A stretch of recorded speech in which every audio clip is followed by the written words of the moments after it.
Hey everybody, absolutely stunning news over here this week. We have a video version of this week's episode available on our Patreon, which is patreon.com/Leighton Night. Go over there, sign up at any tier, and you'll have access to it. Once again, that's patreon.com/Leighton Night. Now, enjoy the show.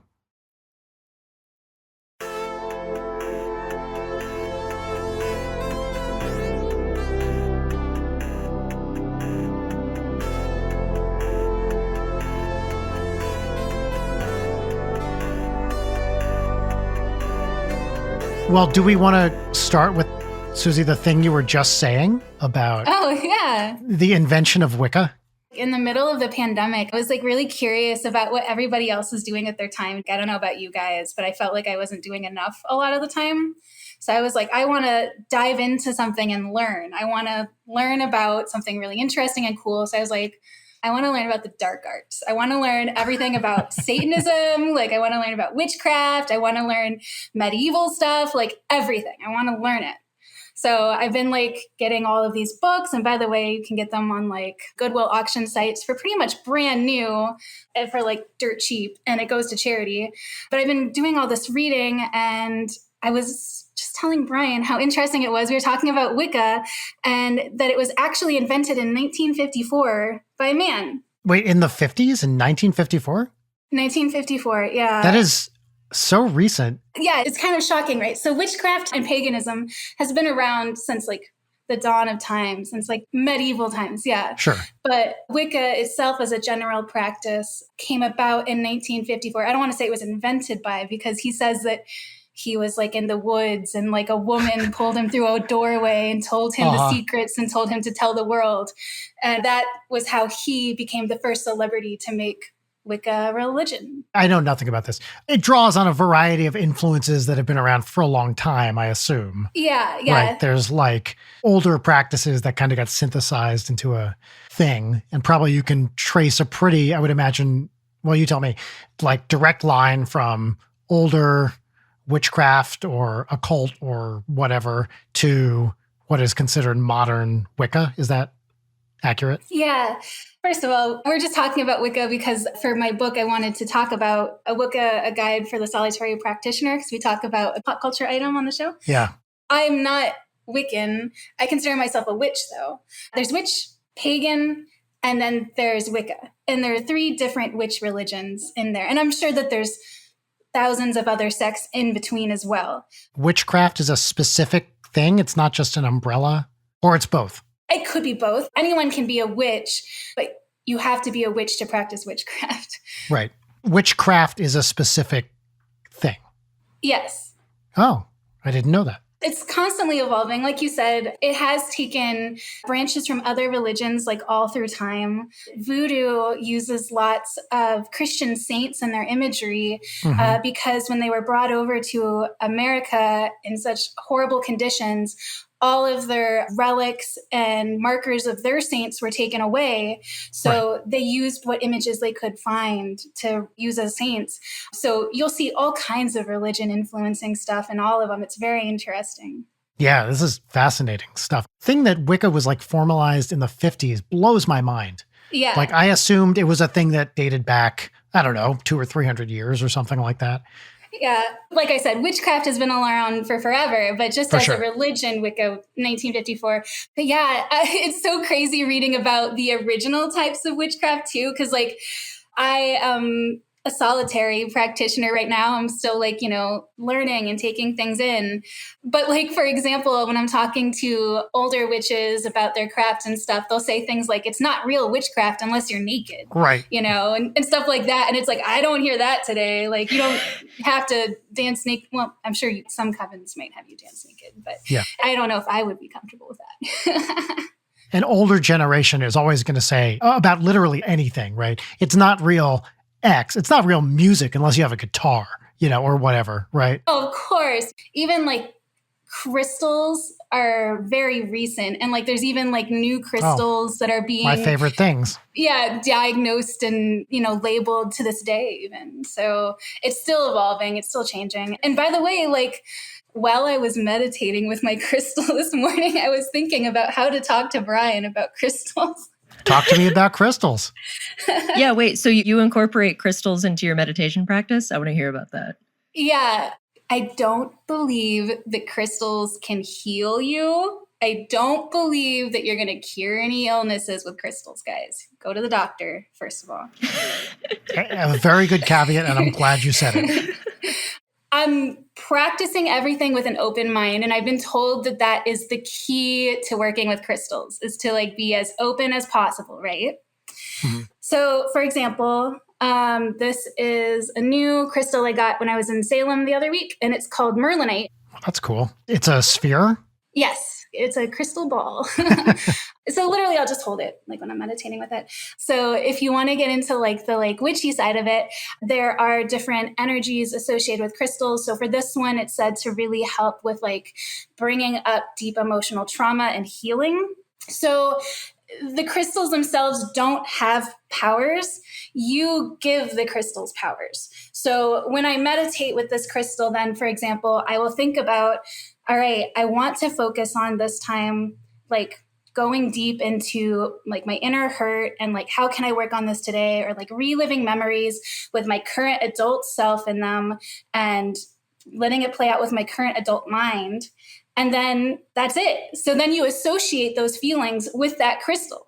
So every time then that I think, okay, I want to do inner work, I want to grab my inner work crystal so I can meditate with it.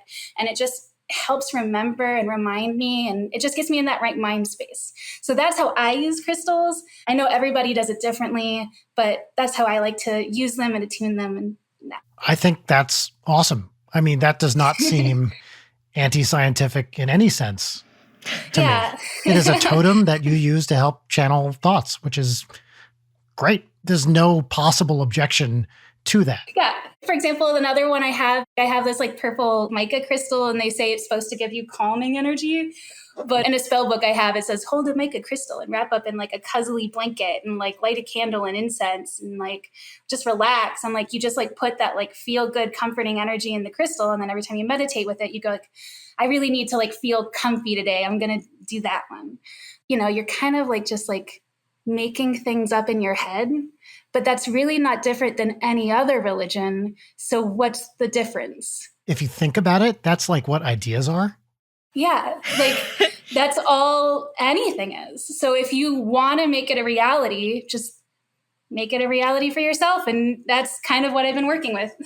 I think that's the thing that a lot of people miss about like Satanism and also chaos magic, where chaos magic, the entire bit is like DIY your own religion, essentially. Yeah. That's like way oversimplifying it. But the whole bit is like, yeah, I don't know, pick the pieces that work for you, pick the objects and the rituals that work for you. Everything else that doesn't work for you, fuck it. It's all about you, which I love a lot. And in the reading that I've done about like just the structure of religion in general, like ritual and like totems essentially both have such a like fundamental like psychological significance to humans, where like doing a chaos magic ritual, you're setting the intention, associating it with the action, like that's just going to sit and stew in your subconscious of like, I did this, I manifested this, I want this. It's cool. You get to wear a cape if you want, or if you don't want to, you can be naked if you want to. Who cares? Naked. The thing I'm curious about is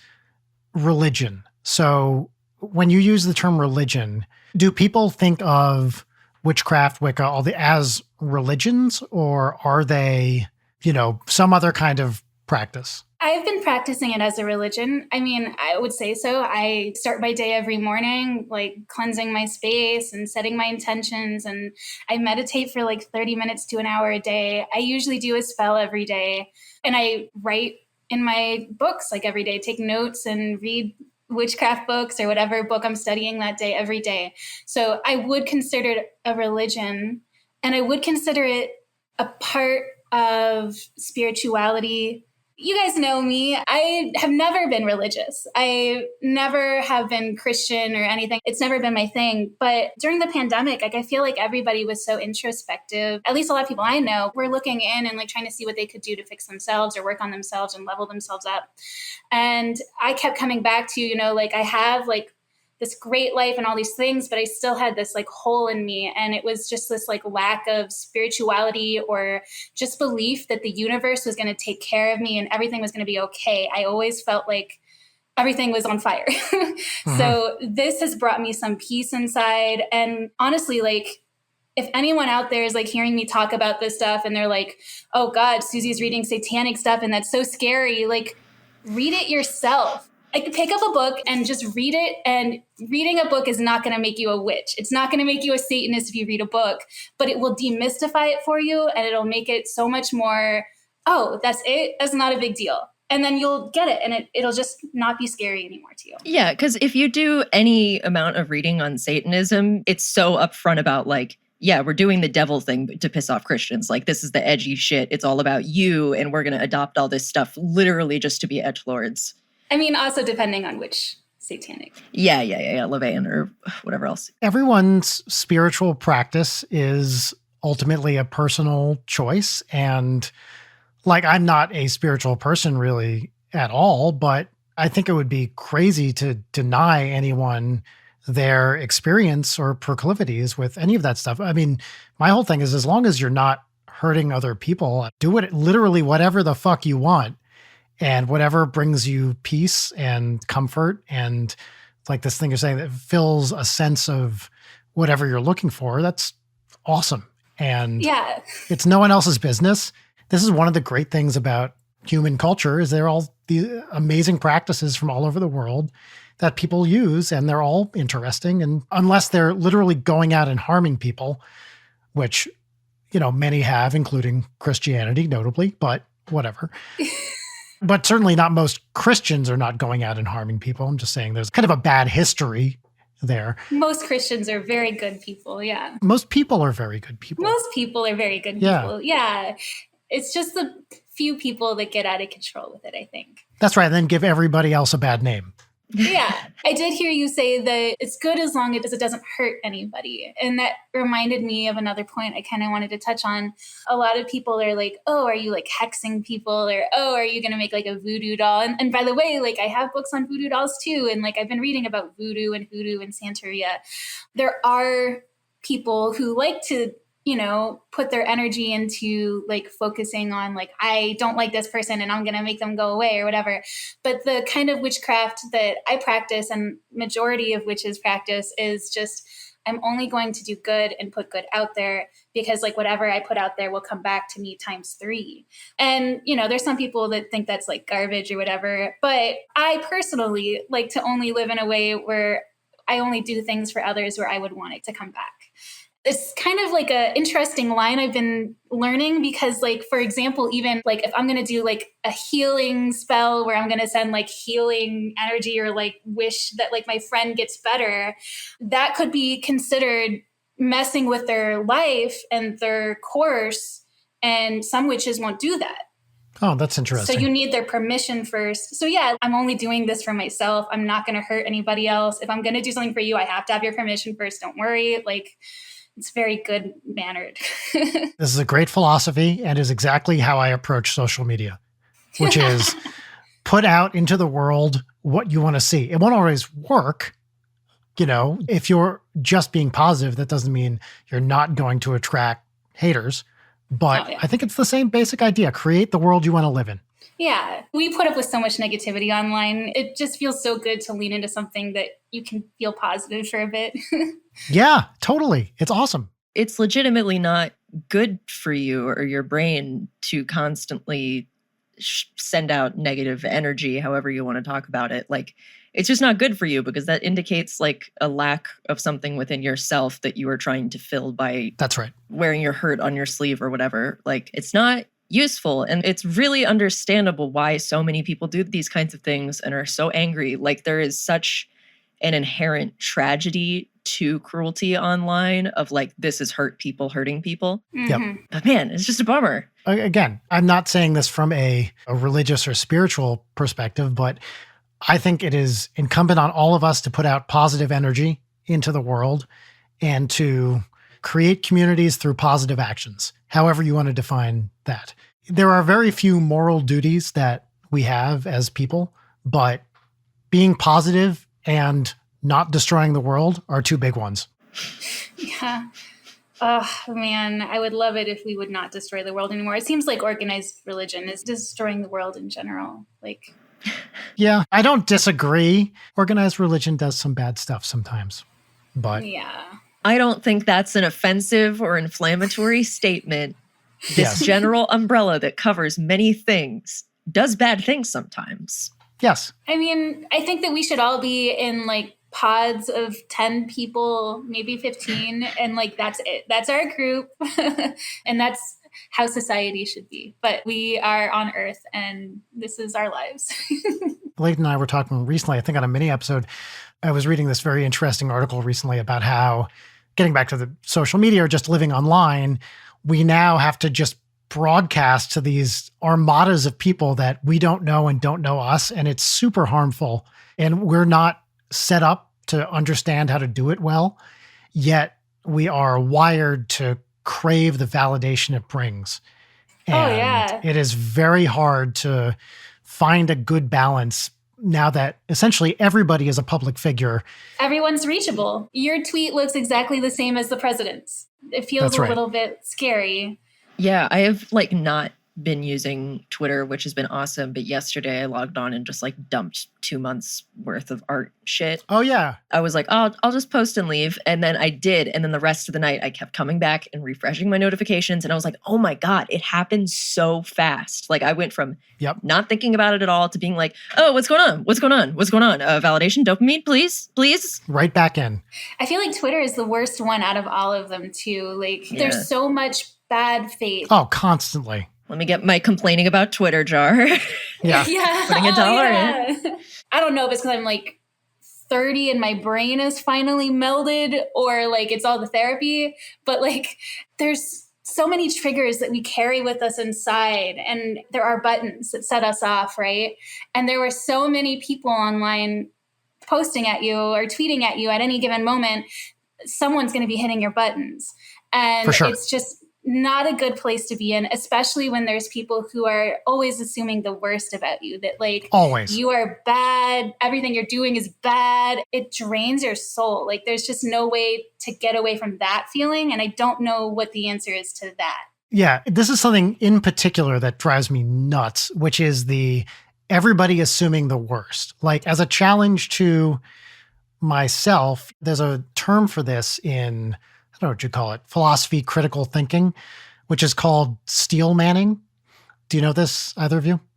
No. It sounds familiar. I've heard the term. An equivalent thing is the principle of charity, which is when someone says something, especially something you disagree with, try to find the best possible interpretation of it, like the kindest, the most empathetic, this is what they actually mean, and think about it from that point rather than going to the worst. So the steel man is the opposite of the straw man. I love that. Like, really, the principle of charity is really what I mean. But when someone says something, especially someone you hate, whatever, pick a group you don't like, which I disagree with the idea of disliking groups anyway, but whatever. So let's say that, you know, you're a hardcore Republican and some Democrat, some Democrat says something you really don't like.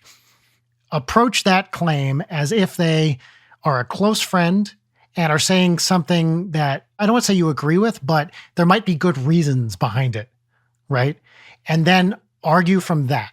And instead of going to the, oh, they're only saying it because they were paid to say it and they're a shill for big pharma or whatever the fuck it is. And this is something I actively tried to do. It drives Rachel insane. It's hard to do, honestly. Yes. It's easier and more fun to not do that. We call it living like a king. I love that. So like if we're like at Disney and it's a fucking hot day or whatever and we're walking around the park, we're like, look at us living like kings right now, walking around our own kingdom, got our own special beverage holder, holding our own favorite drinks, you know, living like kings right now. Just keep saying positive things, even though you're kind of like, oh my God, I'm so hot and muggy and tired. You just keep talking positively until you get to that place. And it works. This might be the most positive episode of the show we've ever done, by the way, which I think is great. Yeah. Well, I think all three of us are in therapy, right? Yeah. Yes. It reminds me of a saying that totally changed my mind because like I have OCD and it's catastrophic thinking. So I'm always thinking the worst case scenarios are happening around me. But the one thing that really helped my brain a lot was to think, I'm not going to assume anyone is mad at me unless they say it to my face. Yeah, that's great. And it fucking changed my life. Yes. So I highly recommend that to everybody because I spent so much time ruminating and thinking like, did I say this wrong? Like, oh my God, like I was such a fool. I embarrassed myself. Like, oh my God, they hate me now. And like, in reality, they were like, oh, that was a nice day hanging out. Anyways, back to my day. And everyone's thinking about their own day. They're not thinking about you. So it's such like a relief. It was like a Reddit comment or something that I read years ago that really like helped that for me. That was like, okay, think about the last 3 occasions on which you feel like you horrifically embarrassed yourself. And it's the stuff that you're mulling over, right? Now think about your best friend. What were the last 3 things they did that were super, super embarrassing that you keep thinking about? And it's like, there's nothing. You can never come up with it. It's you're the only one who notices this shit. Wow, that's so Completely. true. I do not have OCD, but I have the same like catastrophic anxiety to the point that my therapist is going to make me start doing ERP for it. Oh, fun. You'll love it. Yeah. But the assuming like I shouldn't assume that anybody is mad at me unless they tell me, the internet directly flies in the face of that because it's people who don't actually know you being like, I am mad at you. And then you treat that the same as people that you actually know. Yeah. I've said this before for sure, but if you've ever experienced any sort of like trauma of people yelling at you, or you have like an internal monologue of self-loathing or whatever, the internet is just like, here's that for free and it's real. Mm-hmm. Yeah, you read everything in that tone. You anticipate it. Seeing people be mad at other people makes me feel like they're mad at me for some reason, because there's just like that narcissism of like catastrophic self-loathing thinking where it's like, everything's actually about me and how much everybody hates me. Yeah. Right. I also keep thinking whenever I have thoughts like this, I'm like, how many people am I irreparably mad at? And it's like 2, maybe. And I'm 46. Yeah. It's not 0. I mean, I will say it's not 0, but it is a very small number.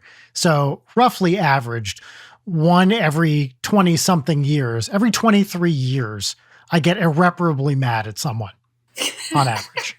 And you don't want it to be you. Please don't be that person. This is a warning to everyone listening to this show. Don't be that person. We're coming up on another 20. Got to pick my nemesis for the next That's 20 right. years. Taking applications. Well, you know what 23 years after 46 is? 69. Oh my God. Wait, so we're doing numerology now? Hell yeah. Oh! In numerology, what does 69 mean? Oh, here we go. Obviously, 69 has a meaning, but in numerology... So in numerology, you actually would be adding the numbers together. So you would add the 6 and the 9. So that would make 15. And then you would add the 1 and the 5 together. So that would make 6. So your number would be 6. Yep. And then flip it, and it's a 9. Again, Yeah. got him. Yeah. I mean, and then 666, like, you know, like making it all come up, Satan. It's all coming up, Satan. When you get that final digit, does that digit by itself have a meaning? So after you've collapsed everything, the answer is never 0. So you have 9 possibilities.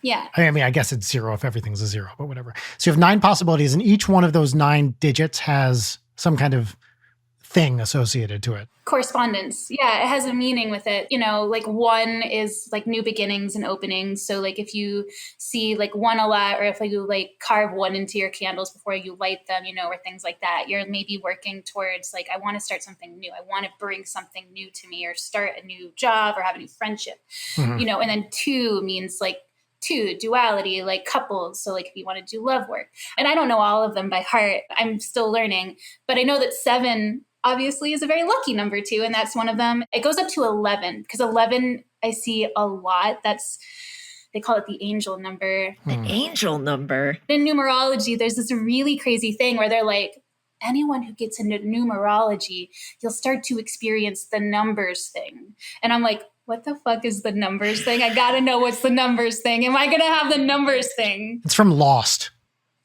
Is it from Lost? Does it happen in Lost too? Lost has a thing called the numbers. Can I remember this? 4, 8, 15, 16, 23, 42, I believe. Nerd. And the set of numbers, how many is it? 6, 4, 8, 15, 16, 23, 42. I think that's all of them that just show up throughout the show in different contexts, in different combinations. And they're like little Easter eggs that are planted through the show. And there's a runner about the numbers being lucky or unlucky, and they have some intrinsic power, or maybe not. That's part of the endless debate of the show that is maybe unlocked when you use them, but you can see them popping up throughout the show. That's exactly what the numbers thing is. You know, different people will have different numbers that they'll see repeating all the time. Like some people look at the clock all the time at 11:11 and just becomes like a Pavlovian thing where you look and you're like, it's 11:11. Mm-hmm. And I kind of feel like that's what it is. It's kind of like coincidence meets you're on a rhythm. So you just look at the clock every day at the same time and you're just seeing the same time. Right. And how much are you forgetting the times that you look at the clock and it's not that? Yeah, it's you like get the confirmation bias. Yeah. Right. Exactly. Yeah. But I will say, ever since I heard about that, I have been seeing repeating numbers. So I think there is something to that of like, now I'm looking for it. You know what I mean? So the numbers got her. Oh no. Uh-oh. This says offline. Oh no. Oh no, what? I can see you guys. What the fuck happened? How can we see you, but it says offline? Oh, that's so fucking funny. We're talking about numerology and witch shit. Suzy just dips. Oh my God. I wish you could see this right now. It's counting down, but it got stuck on 0, and 0 is going 0, 0, 0. No, really? That was fucking weird. This is the most haunted episode of Leighton Night. This is 100% the most haunted episode of Leighton Night. For everyone listening, what just happened is while we could see Suzy, Zencastr said offline, yet we could still see and hear her just as we were talking about the numerology. And then when I clicked new recording, it was counting down 3, 2, 1, and then it went 0, 0, 0, 0. At a time. This is bananas. And I believe in ghosts now. Like, what can I say?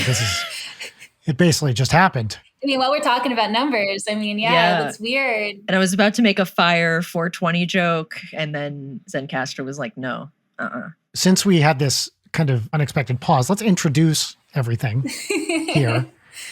All right, everybody, this is Leighton Night with Brian Wecht. Over here, on the other side of the internet, we have Leighton Gray. That's me. On the other side of the internet, that's Brian. And on a different side of the... Oh, what? I just said yo, that's all.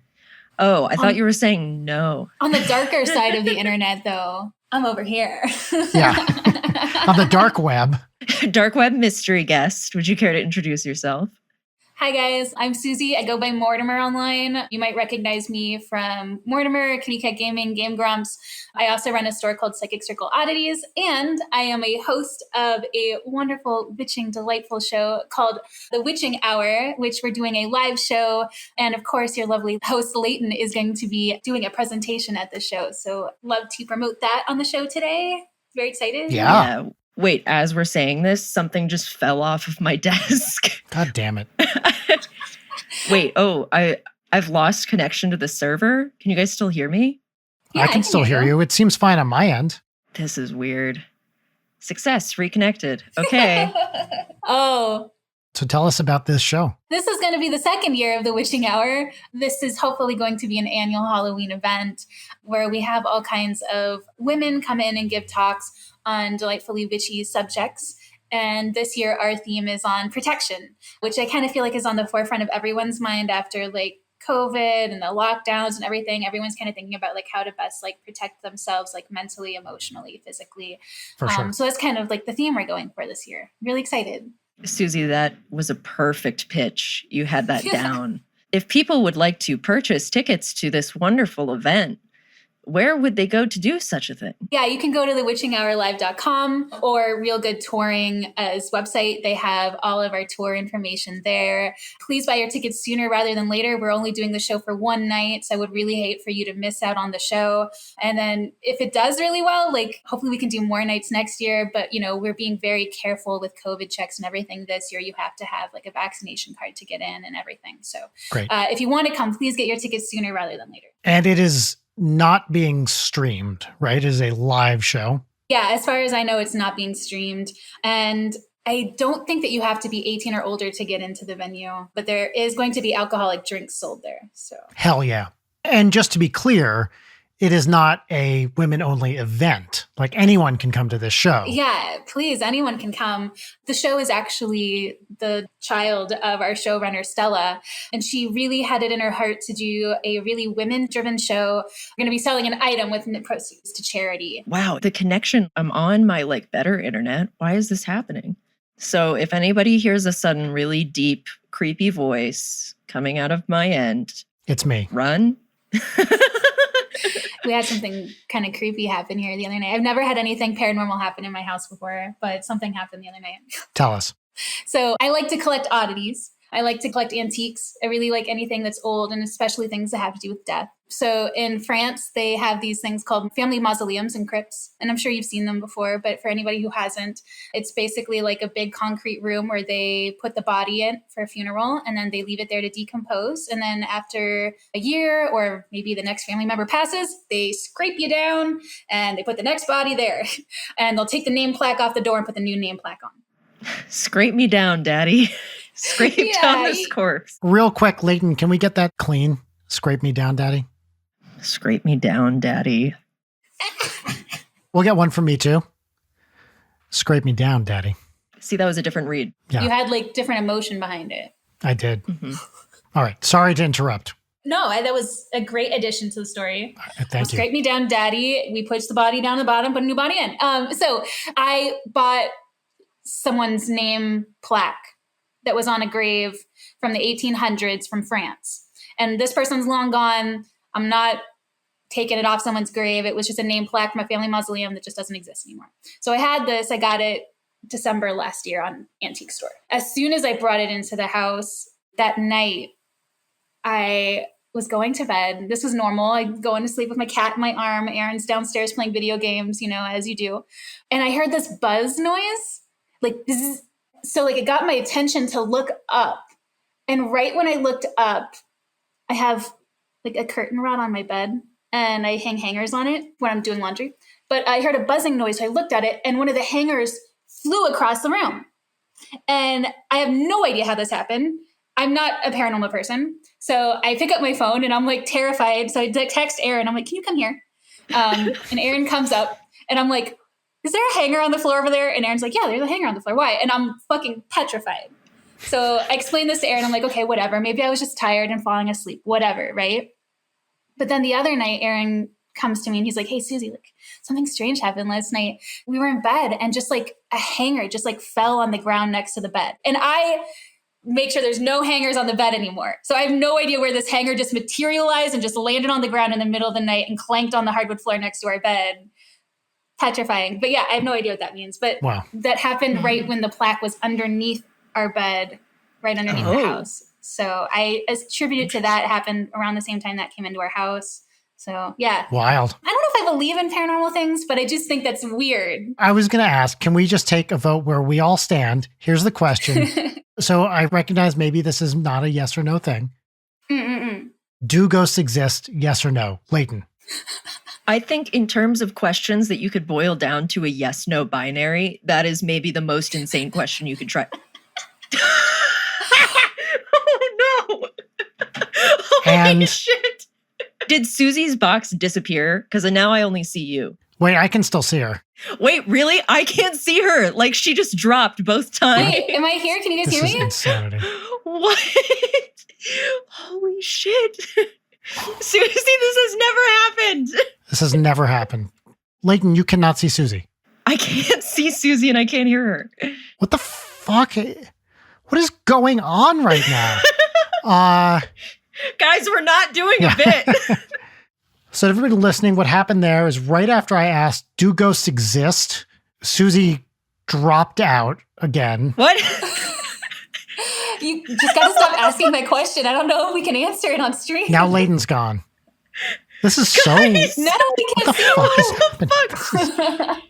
I am baffled here. Ghosts can like zap energy and batteries out of computers and stuff. Like whenever you see like ghost hunters and stuff, they like zap their Yeah. I wonder if something like that is happening. Okay, so everyone listening, I asked a certain question. and then we lost somebody.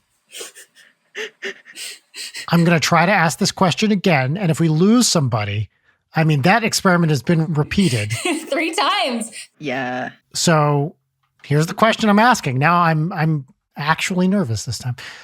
Do ghosts exist? Are we all still here? Yes. Yes. I'm confirming that we're still here. Okay, great. Well, when this first started happening, it was because I was saying that that's maybe the worst question you could boil down to a binary. Cool. And now I'm even more reluctant to answer the question due to the strange goings on right now. And I feel like just, if there's any energy that's here that's not us, I totally believe in you and you're doing great. You're doing super good, guy. It sounds like a yes. That's a gun to the head, yes. I don't know. I know that there's something else out there, but I don't know if it's a ghost.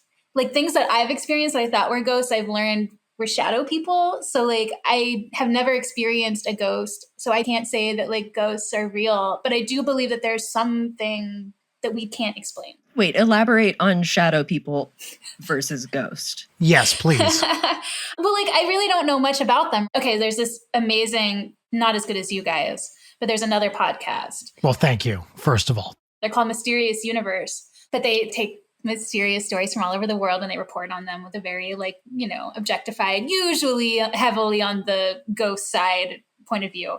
But I wrote into them a story that happened to me when I was a kid. I'll explain all of it afterwards. They wrote me back and they read it on the podcast and they were like, oh, like we got a story from Suzy from Los Angeles. And she says this. And then they're like, okay, so what you experienced was actually not a ghost. What you experienced is what we call a shadow person. And this is like residual energy or maybe even somebody in another dimension. And from my research, I found it's like either like a visitor or like someone who's malevolent or maybe even just leftover energy because where my house was, it used to be like a crossroads in Florida. And then it was like paved over and the house was put there. And we were the first people who lived there. And my mom was a cop. So she was constantly working around the worst negative energy and bringing home that. She worked in the jail. So like I imagine that all of that negativity and just like, came and affected us. But when I was in high school, I think I was like a freshman, I got my own bedroom for the first time. I was under a lot of stress. I would wake up in the middle of the night feeling like something was staring at me. And I would look in the corner of my room and there would be a tall, shadowy figure of a man who was probably like 6'1", 6'2", standing there, like watching me. And I would turn on the lights or turn on my TV and it would go away. And I would just sleep with the lights on all night. And this is how you and Aaron met. Yeah, this is how we met. It's really kind of cute. But yeah, this happened for like a month. And then my dad was just like, you can't keep sleeping with the lights on. You're running up the electricity bill. Like, what's going on here? And I was like, Dad, I'm not crazy, but I think there's like a ghost in my room. And my dad told me this like best tip, which I still recommend to people to this day. If you ever feel like there's a ghost in your house or there's some kind of energy or negative being bothering you or haunting you, the best thing you can do is to say, you're scaring me, leave me alone. And it'll stop. And my dad told me this, I did it and it worked. It never came back. Another thing you can do, I've heard, is bang pots and pans, ring bells, any kind of noise to really scare the spirit out. My pro tip is just start hitting on them like aggressively. Oh, yeah. Oh, yeah. Like, That's you want right. to go? Come get this. Let's go. Reliving this thought in my adult mind. Yeah, it goes like, I want answers. Yeah. But anyways, as an adult now, like I talk about this in therapy and my therapist is very anti-ghost. And she's like, Suzy, let's break this down. Like what was happening in your life here? Your mom was just diagnosed with cancer. It was your first time sleeping alone. You were under so much stress because you were in high school. Like this is all your mind manifesting this. And it's like, yeah, you're right. Like it's probably what it was. But I want to believe that there's something else out there. And that was my experience. So this is a gray area for me. I don't know how to explain it. Mm-hmm.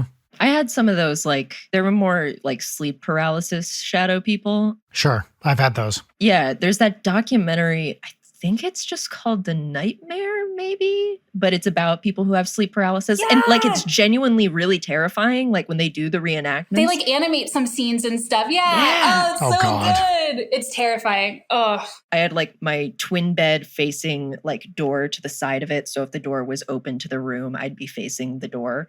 And I would always see like 6 foot tall guy with red eyes over the back of the door. Like, Oh, no, that's far No, beyond thanks. what I experienced, for sure. oh, what did you have, Brian?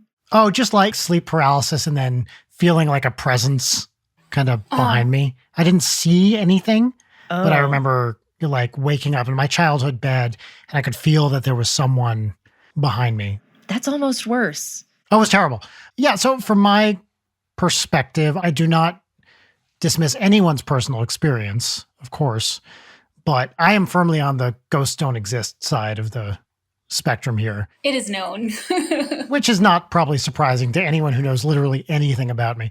But to me, it's just that there's no scientific way to explain this beyond this is something that your mind is creating or it's some other effect. It's very hard for me to square belief in the paranormal with literally anything I understand about science. But that's the point, right? Like, that's why it's so interesting, because you can't square it with that. Well, yeah, like if energy can come in from another dimension or something like that, then that literally has consequences for like physics and general relativity and things like this. Like, that's not to say that thinking about extra dimensions, and now we're using the word dimension in different contexts here. When people say, oh, they're from another dimension, that is not what I mean by dimension, but whatever. In physics, it is a theoretical possibility that there are extra dimensions we can't see beyond the 3 spatial dimensions we know. But that's not what people usually mean when they say another dimension. Like when I say another dimension, I mean something that's at right angles to the 3 dimensions that we currently know. It's like a 4th direction. That's not like a different plane of existence. I've never seen anybody do that to represent the dimensions. Yeah. That's pretty tight. Cool. Right? It's backwards, forwards, left, right, up, down. There's a 3D axis. I've never seen anybody do that before. I heard a new theory on multiple dimensions. Can I run it past you, Brian? Yes, please. And I'm sure it's not like the correct usage of the word. Oh, I'll tell you. Okay, yeah, I'm sure. So you live your life on a straight timeline, but every time you make a decision, say like you come to a fork in the road and it's like, okay, I'm going to walk across this railroad or I don't. And I walk across the railroad and I die. And after that happens, your energy is then diverted to a timeline where that didn't happen. And that is how we continue living on this timeline that we're on right now, and how we're able to keep moving forward regardless of like living in this world where you could die at any given moment. That's very Donnie Darko. Yeah. The thing about the energy coming back to our timeline, I don't understand what that means scientifically, but there is something that people talk about, interpretations of quantum mechanics, called the many worlds interpretation, which is basically anything that can happen, even quantum mechanically, does happen in some timeline. So the universe is literally constantly bifurcating, although if that means into 2, then that's not what I mean, but it's splitting constantly into all these possible different quantum scenarios. And then, we are living in one of them. And there are people who, for a long time, so this is something that was proposed by Hugh Everett, maybe in 60s, 50s, I don't know, who just dismissed this as pseudoscience. But my understanding is that now philosophers of science take this idea semi-seriously.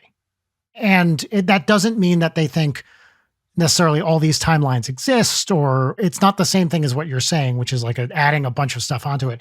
But when you talk about how do you get from quantum mechanics to the world that we see around us, there's an interesting question of how that happens that is still not particularly well understood by scientists or philosophers of science. So there is an idea which is vaguely like this in the philosophy of quantum mechanics. And it's something that I personally don't know much about. This is literally the kind of stuff that when I was in school, in grad school, you could spend all your time studying that, or you could be doing science. You know what I mean? And this is, by the way, not to denigrate anyone who thinks about this. A lot of very smart people think about philosophy of quantum mechanics, and it's an extremely difficult problem. But it's like, you can worry about the foundations of what you're doing, or like, just do it. I mean, look, I did theoretical physics, but it was still more on the just do it side than the let's really get into the deep questions about what it all means. But it's an interesting and complicated field. I might have talked about this on the show a while back, but a friend of mine wrote a pop science book called What is Real, which is basically about interpretations of quantum mechanics and how if you're taught undergraduate quantum mechanics, you are basically told one version of this. It's called the Copenhagen interpretation. And everybody knows that it's kind of wrong, but no one really talks about it. And it's the kind of thing that undergraduates are taught in physics, but it's definitely not right. Again, I'm going slightly out of my depth here, but this whole book is about how the facile way people talk about collapse of the wave function and how we go from a quantum space of all these possibilities to one that we see, that's complicated. And how that happens is not well understood. If you guys are interested in this, I do recommend this book. It's called What is Real by Adam Becker. And he's a buddy of mine. I've known him. He was a grad student at Michigan when I was a postdoc there. And he's a really good science writer. This is probably came out 3 or 4 years ago. It was my favorite science book of the year. Wow. Yeah. I love that we ended up there from the yes, no, G word question. And nothing happened after that, by the way. Yeah. So this is a question. There's another book that I want to talk about in context here, because there were a group of people in the 60s, mostly centered at Berkeley, who were asking, can quantum mechanics explain psychic phenomena? ESP or whatever. Is this something related to quantum mechanics? Because there's this idea of entanglement in quantum mechanics that I'm really going to be glib here, but there's some weird thing that happens in quantum mechanics called entanglement, where things that are separated by a far distance can seem to inform one another. They're not actually transmitting information, but there's some interesting thing happening. Telepathy. You know, there were people in the 60s who said, okay, if we understand this, can this kind of like thing that would seems like things very far apart can inform one another faster than light could get from one to the other. Is that something like telepathy? Is that ESP? Is that this stuff? And there's this very interesting book by a science writer called David Kaiser called How the Hippies Saved Physics. And it is basically the story of how these people in the 60s started asking these, really weird questions about paranormal stuff and how it could possibly relate to quantum mechanics. And as a result, started interrogating some basic principles of physics, which led to, for example, quantum computing and other things that are, to be glib, actually real and have had wide-ranging effects. And people are like building quantum computers now and stuff like that. By the way, just to say it out loud, no one proved that anything like ESP actually exists and certainly doesn't have anything to do with quantum mechanics. This mission was definitely not successful, but it's this amazing cast of characters with these wild kooks at Berkeley, and I use this term lovingly, who were like, hey, what if quantum mechanics explained ESP? And took a bunch of acid. These are all scientists, tried to really get into the fundamental structure of things and ended up understanding some interesting physical principles as a result. This book is amazing. At one point, someone affiliated with this scene murders a guy and stuffs his body in a chest and then runs. Like, oh, fuck yeah. Yeah. So this is where it would dovetail with your interests, Leighton. Yeah, there's some suspense in there. Yeah. I was going to ask if one of those people is the guy, because there's sort of that scene, right? And then there's sort of like the Orgon accumulator. Yeah, the Wilhelm Reich kind of. Yes, yeah. That fucking guy. And also the guy who was just like, I'm going to fuck a dolphin. Oh, yeah. We're all going to do acid and I'm going to fuck a dolphin and then I'm going to write a memoir about it. And then Wilhelm Reich like ruined my life. And it's such a deep rabbit hole or a dolphin hole. Yeah. Anyway. Well, you keep saying that, reality is what you make it, Brian. But also, I think that we have these scientific practices because of all of these also paranormal things as well. For sure. The reason I think that we even have a point to look into them would be like the great Harry Houdini, who, was a great magician who really lived in the era of Victorian times and the spiritualist movements. And when it was very in fashion to have seances in your house and That's have right. Ouija boards. And he had a seance to contact his mom. He had a medium bring his mom forth, and she wrote out 15 pages of message for him from his mom. And the whole time he's just sitting there getting madder and madder until when she's done, he says, my mom didn't speak English. She was Italian. And so he then made it his mission to disprove all of these spiritualist mediums and things. Right. And Whoa. I feel like that was the start, I think, of the science of looking into it, because his anger really fueled it. Well, even farther back than that, you could say that our effort to understand the universe and the way things work, all of which was initially mysterious, led to all of modern science. You can see there's a current going through this wire and it's deflecting this compass. Oh my God, what is this thing? This effort to try to figure out what the fuck is going on in the universe. There's still a lot of open questions that people don't understand, and very fundamental ones at that. And all this stuff seems paranormal and beyond the realm of explanation until you explain it. And then you're like, oh, actually, this is what's going on. Famously, physics is not philosophy, right? Physics basically is a mathematical model of the universe, but there are some questions that are beyond the reach of physics, right? There's some very fundamental questions that it's not physics's job, for example, to explain. And physics can say, here's a mathematical model of what happens, and you keep trying to get to a more and more fundamental level. But there's some very deep level you can eventually get to where it's like, well, I don't know, that's just kind of where we are. And the question of where the border of that is very interesting and not at all obvious. Like, what is the difference between physics and metaphysics? And that's not obvious by any means. And people keep pushing that boundary over the years. So it may well be that a lot of stuff we don't understand as physics now, I don't know exactly what this would be, may be well understood by physicists in the future. And to bring it full circle to the beginning of our conversation, I think having the unknowns and not having stuff to back it, like, I don't know, are ghosts real? Are aliens real? Whatever else, like the question marks of these major things, I think fulfill that like spirituality hole in humans in a way where it's like very fundamental and important that we don't know certain things and that there is a question mark because like it informs so much of your overall like worldview and brain.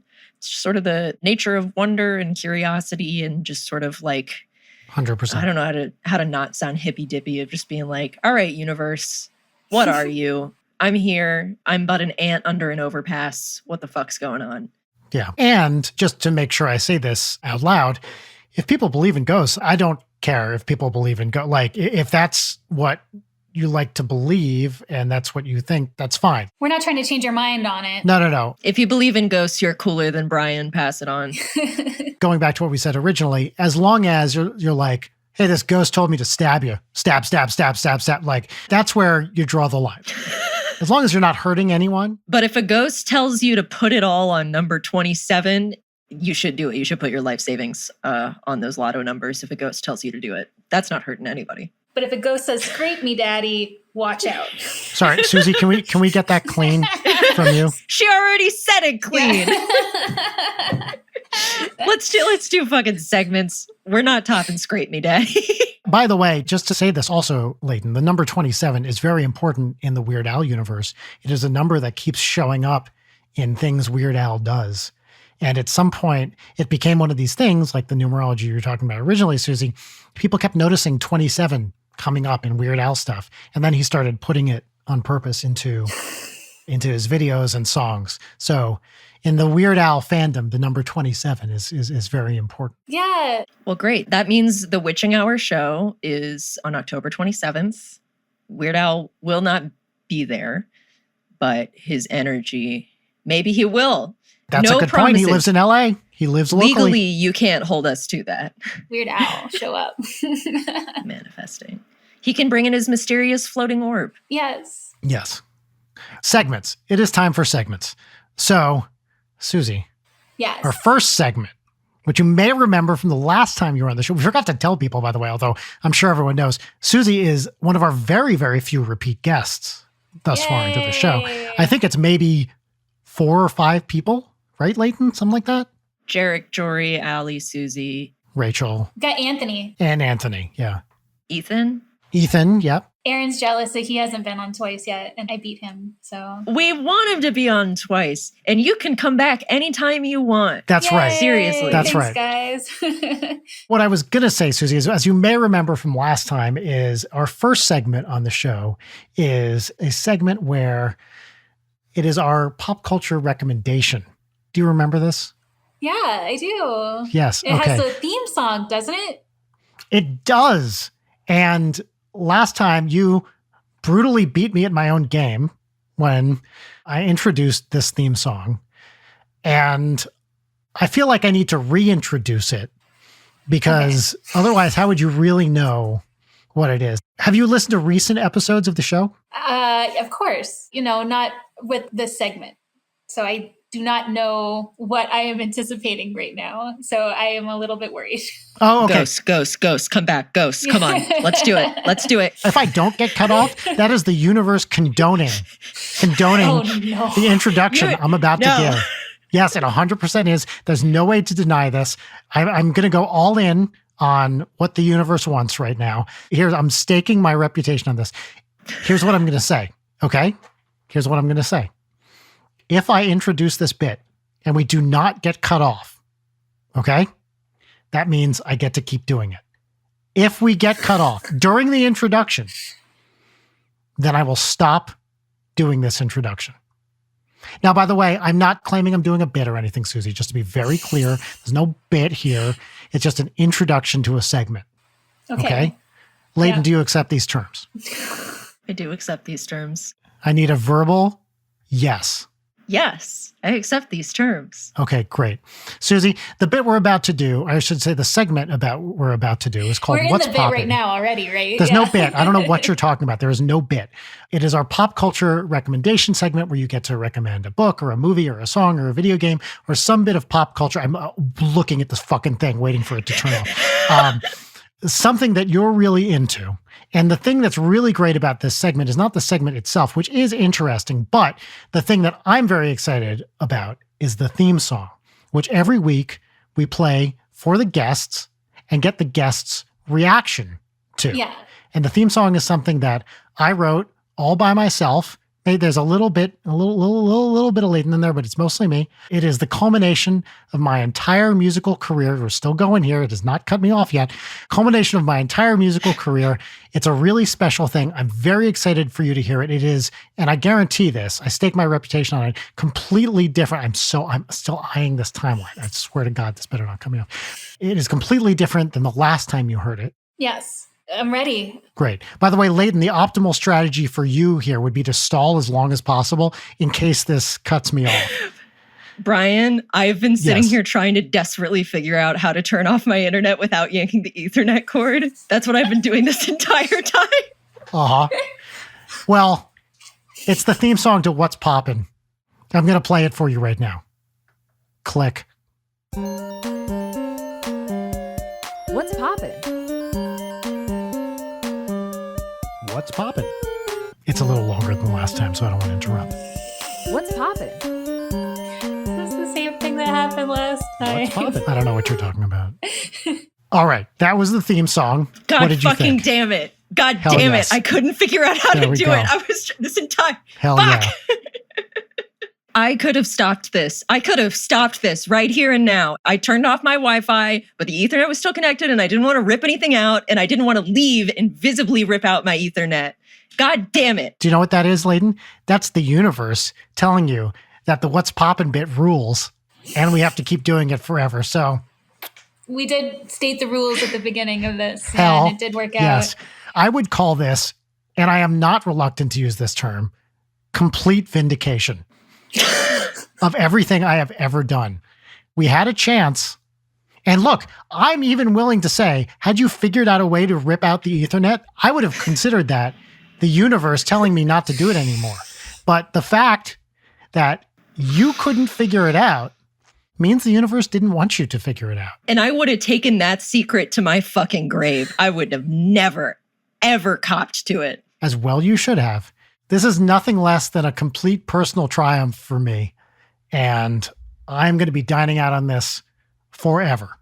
I have no Forever. idea what is happening right now, but it feels like we're playing chess and Brian is 8 moves ahead and I am still wondering what happened. I mean, that's just hanging out with Brian. Yeah. Like, that's the way it works, is I'm always 8 steps ahead. I'm sorry, whatever happened, Leighton. You don't look happy. Leighton always looks like that. Yeah. It's true, but you shouldn't say it. What the fuck? I suffer this deafening blow. Mm-hmm. This is the really great thing about internet problems is that it always drops when you don't want it to. But the one Right. time that you're intentionally trying to make it drop, Yep. Suzy, what's poppin'? Yeah, Suzy, what's poppin'? So I have been reading a ton of books lately. Like I said, I've been trying to learn everything about palmistry, black magic, Satanism, everything I can get my hands on. And I was trying to think like what would be the best book to like bring on the show. And I recommend this one. It's called Wicca, A Guide for the Solitary Practitioner. And it's just a really good introduction, I think, to Wicca. And Wicca is not witchcraft, but they're very closely linked. So I feel like you will take a lot from this book and learn a lot, especially if you're interested in witchcraft or Wicca. I just recommend it. It even has like paganism touches in it too. So learning is power, and you should. That's awesome. Brian, cool. Leighton, what's poppin'? What's poppin'? No, Brian, Oh, we just said it at the same time. Oh, that was cute. You know what? I have two, and they're both on theme for October. Okay. Well, they're actually both TV shows. Number one, it's a show on Hulu right now. Only Murders in the Building. Really? It's good? I love it. It is co-created by Steve Martin. It stars Steve Martin, Martin Short, and Selena Gomez, among other people, including Amy Ryan and Nathan Lane. So it's hilarious is what you're saying. You know what? I was not really expecting much here, probably for obvious reasons, like, what is this actually going to be? I love Martin Short. Martin Short is probably the funniest person in the world. He's my absolute favorite. Love Steve Martin, Nathan Lane, Amy Ryan. I actually don't know a lot about Selena Gomez, so I have no opinion about whether she's great or not. Walked in not knowing much about her, but Steve Martin, Martin Short, two of my favorites. And it's basically, they live in a fancy apartment building on the Upper West Side. Someone is murdered, and they start a true crime podcast. So right away, it's like, all right, what are we fucking doing here? I want to say, I love it. Watching Steve Martin and Martin Short and Selena Gomez, who is like 40, 50 years younger than they are or something, all interact with each other is just the best. Amy Ryan's fantastic. Nathan Lane's fantastic. All these other people show up. Roy Wood Jr. is in it for a bit. Like all these great comedy people show up at various points, and Rachel and I love it. I could just watch Martin Short do literally anything and I'd be thrilled. I have to check that out. That sounds right up my alley. That's so fun. It's a really cute murder mystery. Here was my trepidation about it. I was like, is this just going to be a bunch of old white guys doing stuff and not interesting stuff at that? And it is 100% not that. Like, it's much more interesting. Wow. And the other thing I want to talk about, which again is on theme, and I'm sure you guys have heard about this, maybe even are watching it, is Midnight Mass on Netflix. Have you watched it? This is the new Mike Flanagan one who did The Haunting of Hill House. Oh, Okay. no, I have to watch that. Ugh. I know, Leighton. I know. We talked about this briefly, Leighton. Haunting of Hill House, I liked a lot. Haunting of Bly Manor, I thought was bad. Like, had some good moments, but was bad. Midnight Mass is better than both of those. I'm not done with it. I have a few episodes left. By the way, if you don't like long monologues that go on literally forever, don't watch this show, because there are a lot of monologues. It could use fewer monologues for sure, but it's centered around this really great performance by Hamish Linklater as a priest that shows up on this island in the Pacific Northwest, and stuff happens. I think it's really fun. It might end terribly. I'm 4 episodes in. I don't know, but I think it's great and it's a lot of fun. I don't know anything about this. Is this a sexy priest show? You know what? It's not Whoa. a sexy priest show.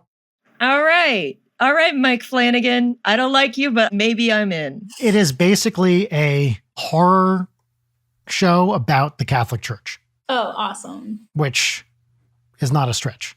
Like, and there's been plenty of that before, of course, but I'm not much of a horror person. Leighton, your bona fides are much more than mine. I'm curious what your take on it would be, but I'm having a great time watching it, and I think it's fun. That's great. Nice picks. Yeah, thanks. Leighton. I'm going to do 2 pop-ins. One is brief because I sort of talked about it on the mini-sode. To quote Magnitude from Community, pop, pop. Oh my gosh, don't make me think about Community. I don't even know why I'm saying it like that. I liked Community. Anyway, my what's poppin' this week, Solaris by Stanislaw Lem, and I feel terrible because on the mini-sode this week, I said that he was Russian. He's Polish. I'm sorry. Oh, and I didn't catch that either. Yeah. Yeah, and so there's a translation that's Polish into French into English. Don't read that one. Read the Johnston translation, which is direct Polish to English. It's incredible.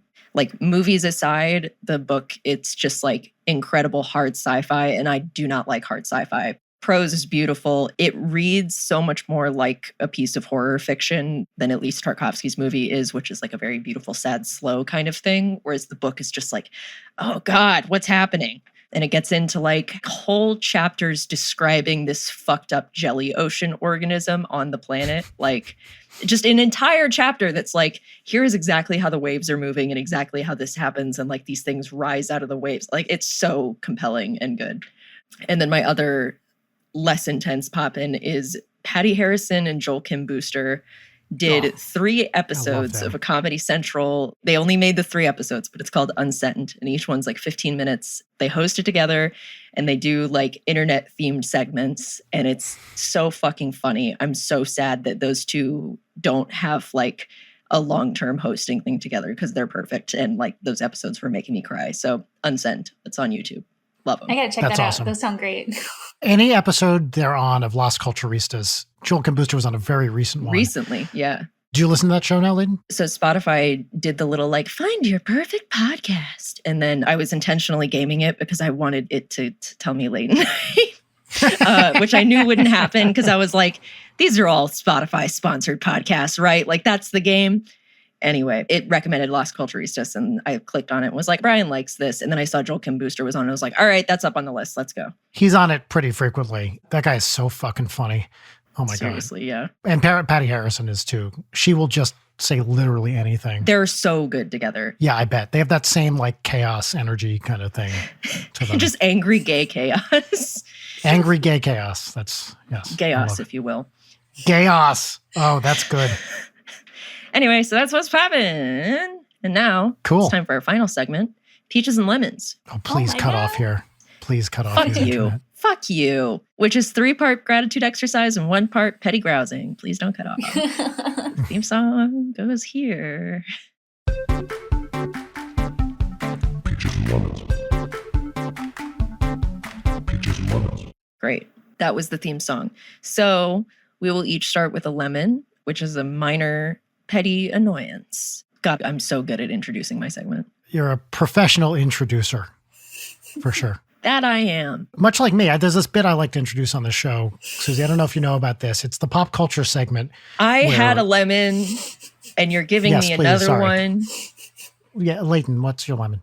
Brian, we're friends. Uh-huh. We do this together. I really enjoy working with you. Yeah, same. But sometimes. But not now. Nah, not now. No.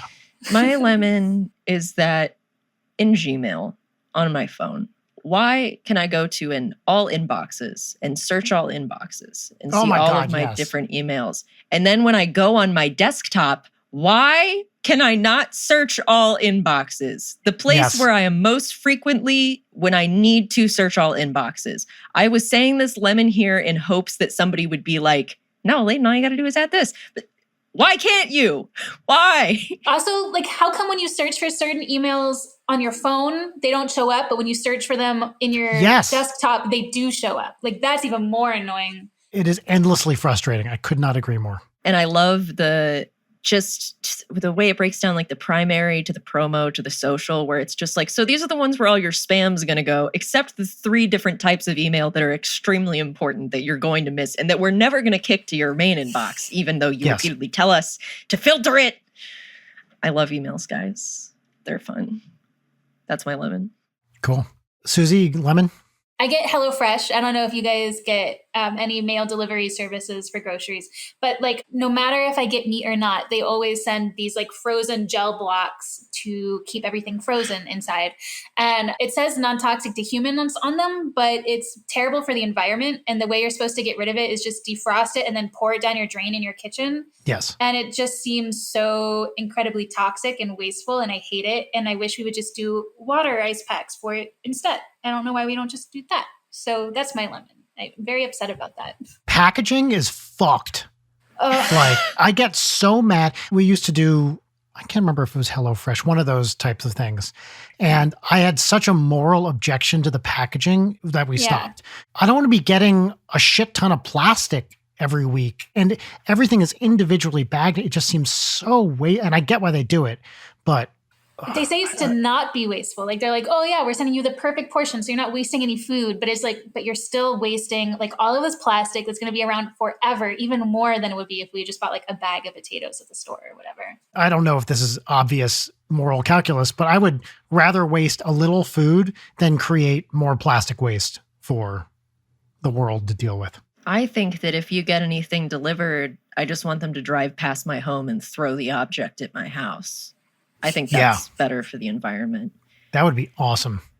Yeah, just like straight up hurl the weed at my window. Maybe I'll get it, maybe I won't. Maybe the birds outside will get to it first. And, you know, they'll be vibing. I love it. What about you, Brian? My lemon is that you both know that I live with a 7-year-old. And this past week, she has been such a little grump in the morning. Like she just wakes up and she's not even using words for the first 15 minutes she's awake. And I'm trying to like get this child up. We don't have a lot of time in the morning to get ready for school. It's like an hour.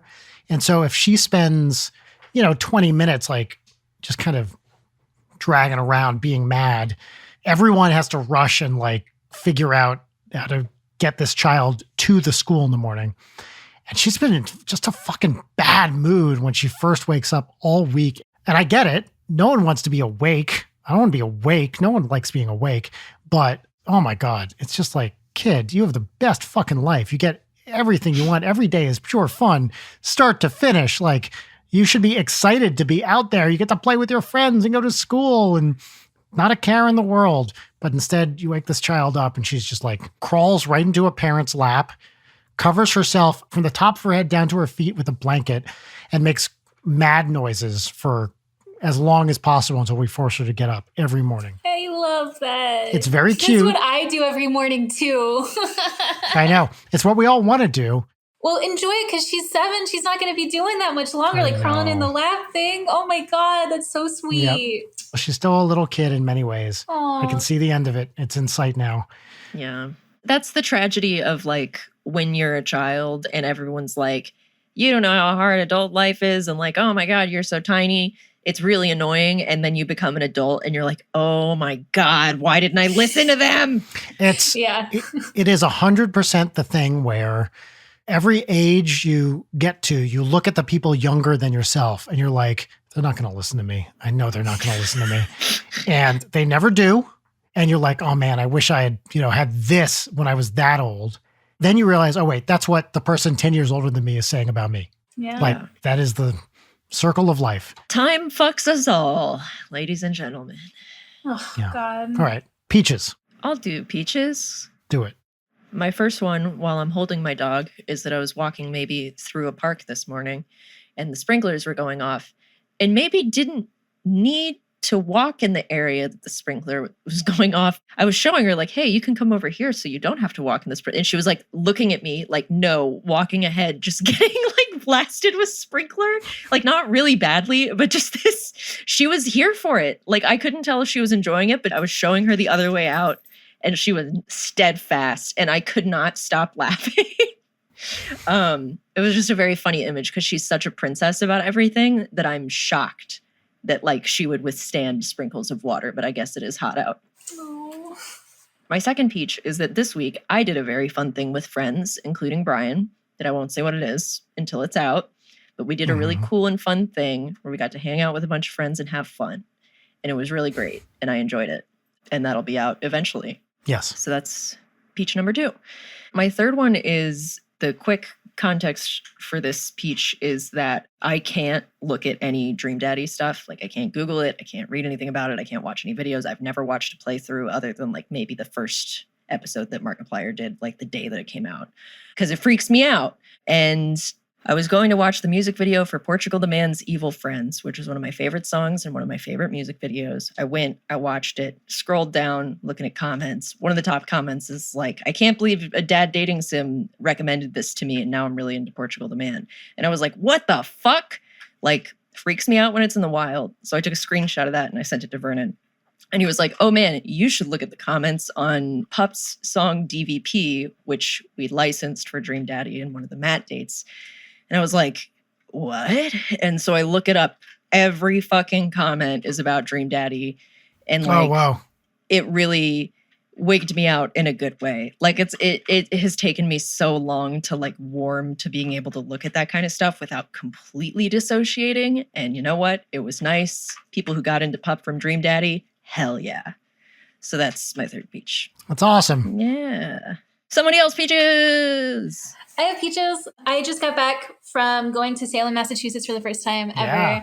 God, I had meant to ask you all about Salem this episode, and then we just talked about other shit.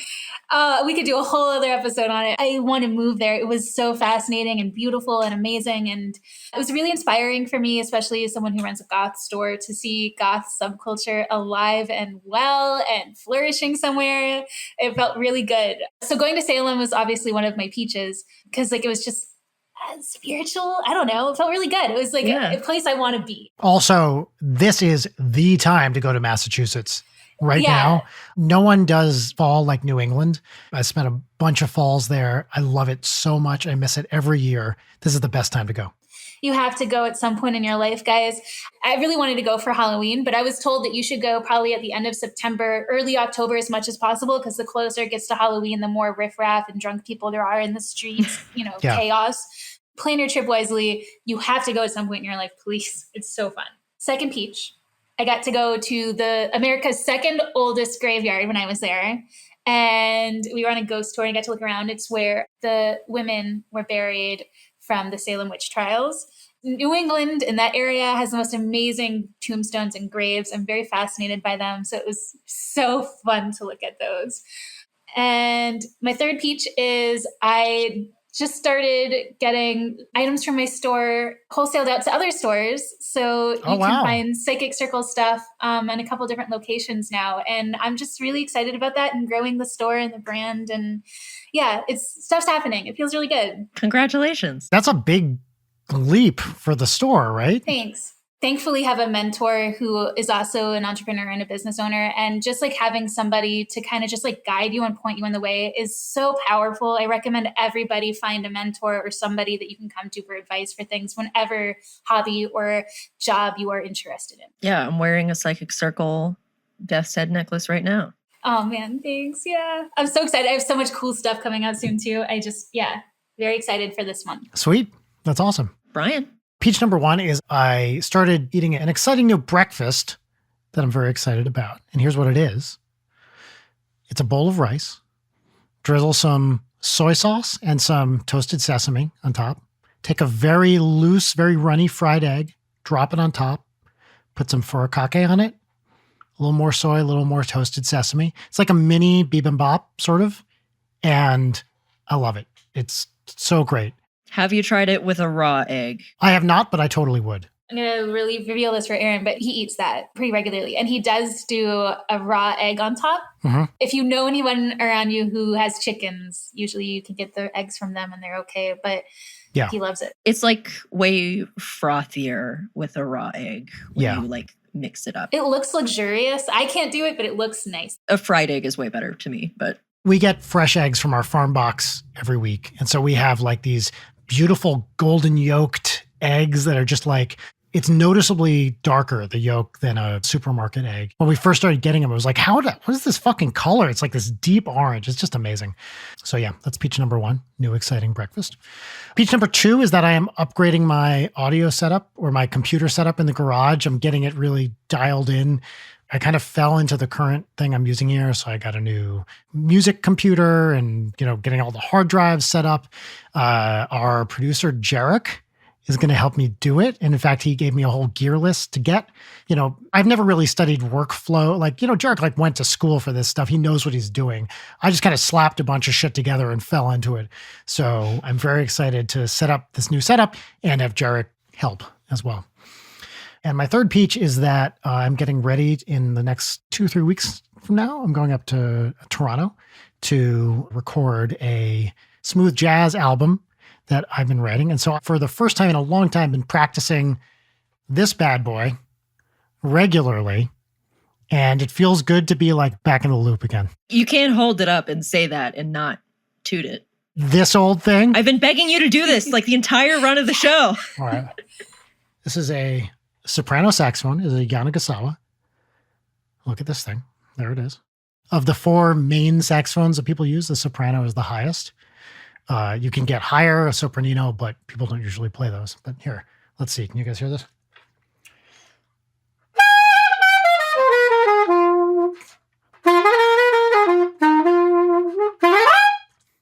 That's great. Yeah. Yes. I find this to be the most ridiculous of the saxophones. I mean, this is a great instrument. A lot of classic players have played this, Coltrane, tons of people. But this is like the official saxophone of smooth jazz. If you like jazz, there's this guy named Charles Mingus. Have you heard of Charles Mingus? Of course. Have you heard Moanin' by Charles Mingus? For sure. Yeah. That's a famous Mingus piece. Yeah, I had a friend who said that to me, and he was like, this is sinister jazz. And I was like, what is sinister jazz? And it is sinister jazz. It is so cool. I love that song. Mingus is an amazing performer, primarily a bass player, but also played some piano too. A really, really great composer. He has this amazing album that I love called Let My Children Hear Music, which is like a big band thing. So if you like Mingus, check out, there's a song called The Shoes of the Fisherman's Wife for Some Jive-Ass Slippers, which is, it's an incredible, like wild big band performance. I think it's the opening track on Let My Children Hear Music. Yeah, Mingus is a huge figure in jazz and a really, really talented player and composer. Did Norman Reedus name his son Mingus after him? Oh, I mean, I don't know any other Minguses, do you? The plural is Mingai, first of all. But yes, that's very, very plausible. I don't know any other famous Mingus. Mingus Reedus. Oh, man. Well, hey, folks, that's our episode. Suzy, this was so much fun. Thanks for having me. Yeah. And I'm so excited for Witching Hour, which again, October 27th. Oh, it's going to be a blast. At the Regent. Me, Suzy, other people. We have lots and lots of other guests. Some that haven't even been like revealed yet at the point that we're recording this. Which is why I vaguely said other people, which is not a great pitch, but it'll be really fun and cool. And if you liked my Deep Cuts series, I'm basically doing a very, very short Deep Cuts VJ thing.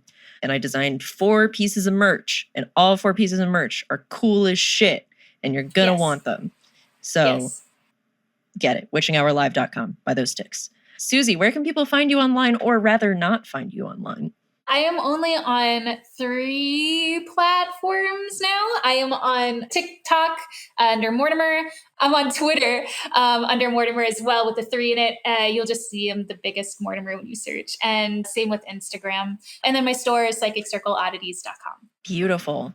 Cool. What a fun episode.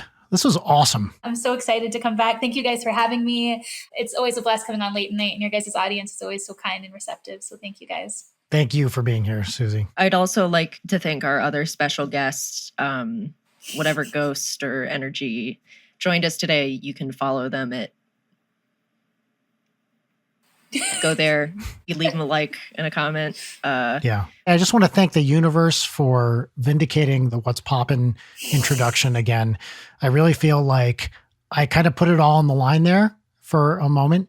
And because I'm a man of my word, if the universe had spoken against me, I would have accepted that. I wouldn't have liked it, but I would have understood it. But I really feel like I put some positive energy out into the world and it was given back to me. So I just want to thank whatever force is animating the universe for believing in me and trusting that what I do is for the benefit of everybody. Brian, I was going to ask you if you would be willing to play us out with your saxophone, but I take that back. No, that means I want to do it even more now. I'm going to throw some horrible sounds out into the universe. Get some real honky shit in there. Will you play while I say the typical outro shit? Give me the vibe you want. The vibe that there normally is when I tell everyone to fuck off and come and whatever. Yeah, sure. So the vibe is fuck off and come. Great. All right. Okay. All right, everybody. As usual, thank you so much for joining us today on this episode of Leighton Night. Really hope that you're doing well out there, that you're having a spooky October, that you got your PSL in hand, that you are just coming everywhere so hard and cannot stop. Log off, fuck off, stay flirty, fun, and fresh, and have a sexy weekend. That's the end of the episode. Bye. Leighton Night is produced by Brian Wecht, Leighton Gray, and Jarek Centeno.